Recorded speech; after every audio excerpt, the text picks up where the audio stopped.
101. A explicação desse versículo é fácil. A semente é a palavra de Deus. Aqui caiu à beira do caminho são os que ouviram a palavra e vêm a seguir o diabo e rouba-lhes do coração a palavra, para não suceder que, crendo, sejam salvos. Então, muitas vezes a palavra ela entra nas nossas vidas, o inimigo rouba. E você não consegue continuar a caminhada. A segunda é aquela que caiu sobre a pedra. São aquelas pessoas que ouvem a palavra, que recebem com alegria, mas não têm raiz. Creem apenas por algum tempo e na hora da aprovação se desvia. Por quê? Porque durante a nossa vida, a nossa jornada, há dificuldades, gente. E a gente, por qualquer coisa, se desvia. Por quê? Porque não criou raiz. E a raiz é difunda, que forma a pessoa. Imagina uma árvore, imagina uma árvore que tem raiz. Ela não vai permanecer. Assim muitos de nós começamos a caminhar e ficamos no caminho, porque não criamos aliança, não nos aliançamos. Eu tenho 21 anos de igreja. 21 anos de igreja. Não. É muita luta, foram muitas lutas. Mas eu comecei a crescer quando eu tinha 9 anos de igreja. Por quê? Porque eu vim no meio da multidão.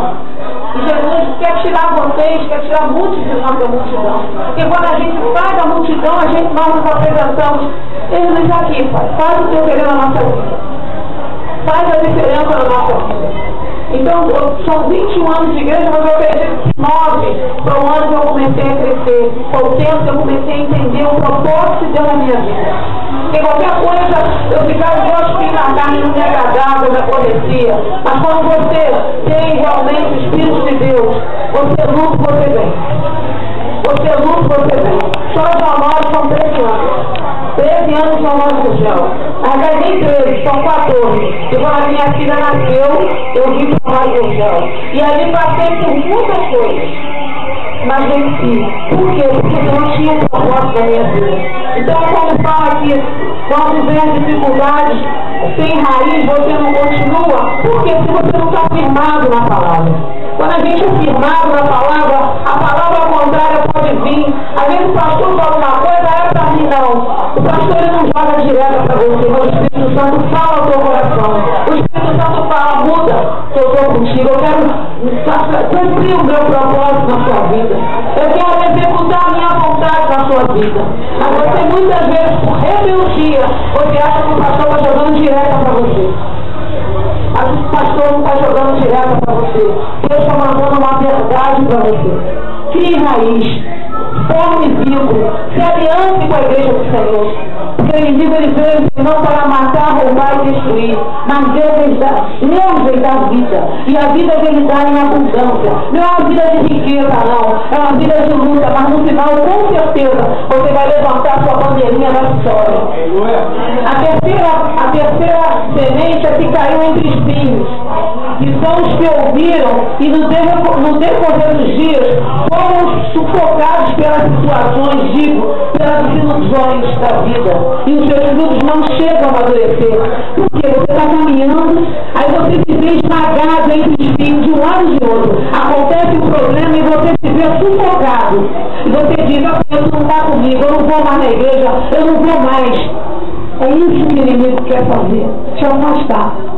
Porque por mais que as lutas venham, você não deve desistir. A Bíblia diz que nós não temos que olhar nem para a direita, como diz lá em Provérbios 4, eu acho que é na parte 25, para você não olhar nem para a direita nem para a esquerda, mas para você olhar para o alvo. O nosso alvo é Deus. O nosso alvo é Deus. A gente tem que saber o que Deus quer e o que Ele pensa e o que a gente pode fazer para agradar o coração de Deus. E a quarta semente é que caiu em boa terra.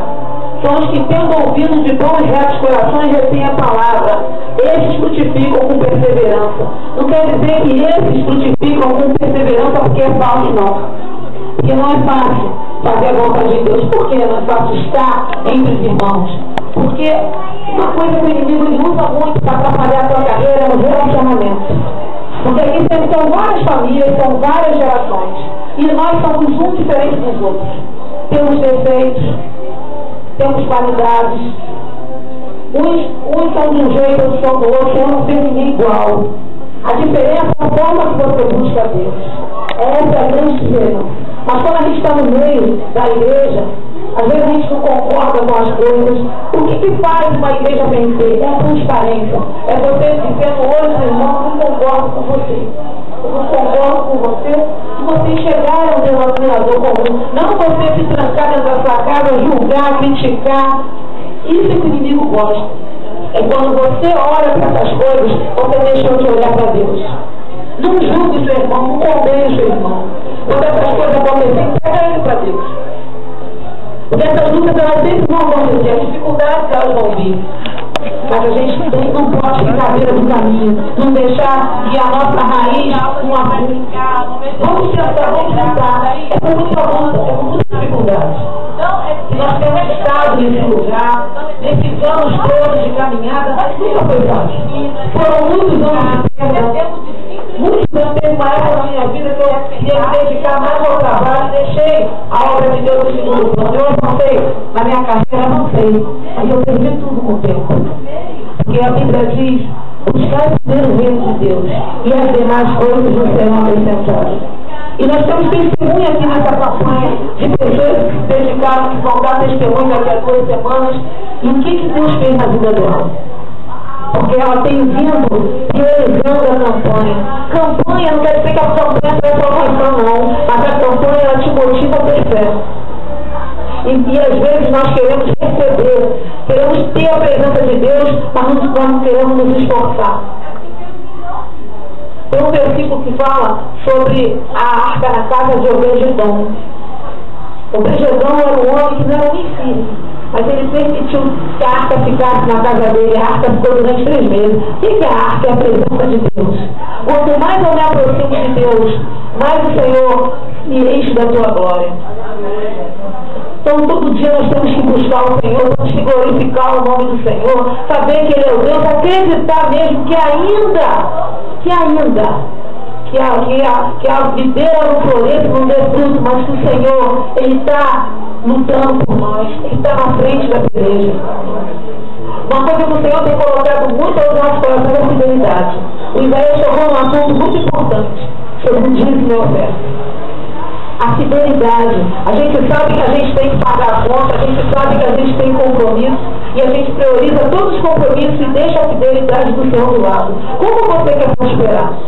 Que a Bíblia diz: trazer todos os dízimos, todas as ofertas à casa do meu Pai. Não é porque a igreja precisa, não. Porque a igreja ela é provida por Deus. É porque é cumprimento da promessa. É cumprimento para você ser abençoado. É cumprimento para você ter um casamento abençoado. É cumprimento para você ter uma vida de vitória. Então todas as coisas, todos os mandamentos da Bíblia, nós temos que honrar. A Bíblia diz que nós temos que honrar o nosso pai e nossa mãe para nossos dias se prolongarem aqui na terra. É verdade. Vocês veem muitos jovens morrendo antes do tempo, por quê? Porque não priorizam. Não priorizam honrar o pai e honrar a mãe. E Satanás ele tem saqueado muitas famílias. E Satanás tem saqueado muitas casas. Muitos irmãos nossos estão passando por desilusões por falta de fidelidade. Como a irmã falou, fidelidade. Não é fácil ser fiel a Deus. Eu também luto. Muitas vezes o salário do Wagner chega a pecado que antes eu trabalhava, hoje eu não trabalho mais. E às vezes o inimigo quer botar, não dá o dízimo não. Mas eu jogo a palavra de Satanás para lá, dou o dízimo e deixo a conta para depois. Por quê? Porque primeiro eu tenho que honrar o Pai, para depois eu pagar minhas